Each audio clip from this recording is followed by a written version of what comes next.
कितनी बार दिन में फ़ोन को देखते हो, इस आशा के साथ कि उस व्यक्ति का कोई संदेश होगा जिसकी हमें प्रतीक्षा है। मुझे सदैव किसी की प्रतीक्षा रहती है। ऐसा क्यों होता है? मन का खालीपन, रिक्तता, शून्यता और मन में किसी के संदेश, किसी के आने की प्रतीक्षा कहीं ना कहीं जागृत या अचेतन अवस्था में हर जीवित और असवीर भटकती आत्मा में किसी न किसी आशा या अपेक्षा का होना उत्कंठा, उद्वेग, व्यग्रता और व्याकुलता उत्पन्न करता है।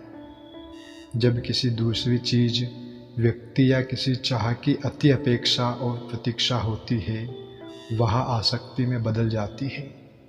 कई बार लोग इसी आसक्ति में उदासीन होकर जीवन समाप्त करने की भी सोचते हैं, पर जीवन तो इस शरीर के साथ समाप्त नहीं होने वाला। शरीर के नाश से उत्कंठा और बढ़ती है और फिर असमय मृत्यु। यदि आत्मा आध्यात्मिक स्तर पर विकसित नहीं है तो यही इसी धरती पर प्रेत रूप में घूमना पड़ता है। जहाँ भी जाए, पहले से ही लाखों करोड़ों असवीर आत्मा भटकती फिर रही है, क्योंकि भौतिकता के अंधेपन और झूठे फरेबी प्रेम के छलावे में कितने ही सद्कर्मों में लिप्त आत्मा भी आसक्ति के माया जाल में फंसकर मोह के काले जंगलों में भटकती रहती है। प्रश्न है कि ऐसा क्यों होता है? यह केवल विरक्ति से ठीक नहीं होता। ऐसा हमारे मोह पास में बंधे स्वयं सम्मोहित मन, जो दिखते दृश्य संसार में कुछ पाने की लगातार चाह, दूसरों के पास जो है उसे पाने की लालसा, किसी सुंदर वस्तु या आकृति या शरीर को पाने की उत्कंठा से होता है। पर इसका कारण क्या है? दोस्तों, इसका मूल कारण अहंकार है। हमारा वह अहंकारी मन जो हमें परम आत्मा स्वरूप से भिन्न समझ पृथक करने का षड्यंत्र रचता है, जो हमारे इस संसार की कुशिक्षा, अज्ञानता और अविद्या के कारण होता है। जिस दिन, जिस पल, जिस क्षण हम अपने अहंकार को त्याग कर इस निर्मोही संसार के छल को समझ जाते हैं, मन मुक्त होने के पहले सोपान या सीढ़ी पर कदम रखता है।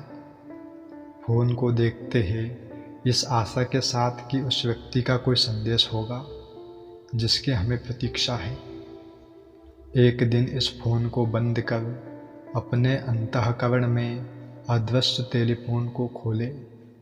वहाँ लाखों करोड़ों अपठित या अनुत्तरित संदेश पड़े हैं।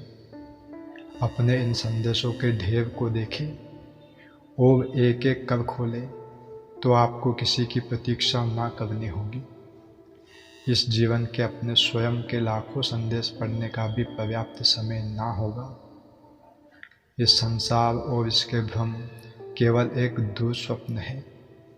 कुछ काम के लिए फ़ोन ठीक है, पर इससे या टेलीविज़न में आसक्ति ना रखें। इसमें कुछ हासिल नहीं होने वाला। मेरे प्रिय मित्रों, प्रेमियों, जागो और इस संसार के मर्ग तृष्णा और मोहजाल के बंधनों से अपने को मुक्त कर अध्यात्म की राह पर अपना समय लगाए।